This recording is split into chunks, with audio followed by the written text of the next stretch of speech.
దేవుని నమ్మినవాడు మోసపోడు, దేవునికి పిలుపుకు లోబడినవాడు దివాళా తీయడు, దేవుని వెంబడించేవాడు నష్టపడడు, నాశనానికి వెళ్ళడు. నా వెంబడి రండి, నేను మిమ్మల్ని మనుష్యులను పట్టు జాలలుగా చేస్తాను. ఈ లోకం అనే సముద్రంలో అనేక మంది మనుషులు కొట్టుకుపోతున్నారు, అనేక మంది మునిగిపోతున్నారు, అనేక మంది నాశనం అయిపోతున్నారు. అట్టి వారికి రక్షకుడున్నాడు, ప్రాణమిచ్చిన ప్రభువు ఉన్నాడు.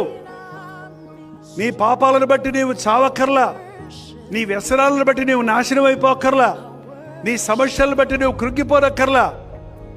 నీ కొరకు ప్రాణమిచ్చిన యేసు ప్రభు కృంగిన వారిని లేవదీసేవాడు, బలహీనులను బలపరిచేవాడు, పాపులను క్షమించేవాడు అన్న సత్యమైన స్వచ్ఛమైన సువార్త ప్రకటించడం చాలా ప్రాముఖ్యమైనది. అదే పని చేసుకుంటూ ముందుకు సాగుతున్నాను. యేసు నామము ఎరుగని చోటలకు వెళ్ళి ఇంకా మరణం వరకు సువార్త ప్రకటించాలని ఆశిస్తున్నాను. ఈరోజు జైపాల్ ఇలాగ ఉన్నాడంటే ఆ రోజు ఆయన పిలుపుకు లోబడి ఈ రోజు వరకు ఆయన అడుగుజాడల్లో నడవటం మూలానే.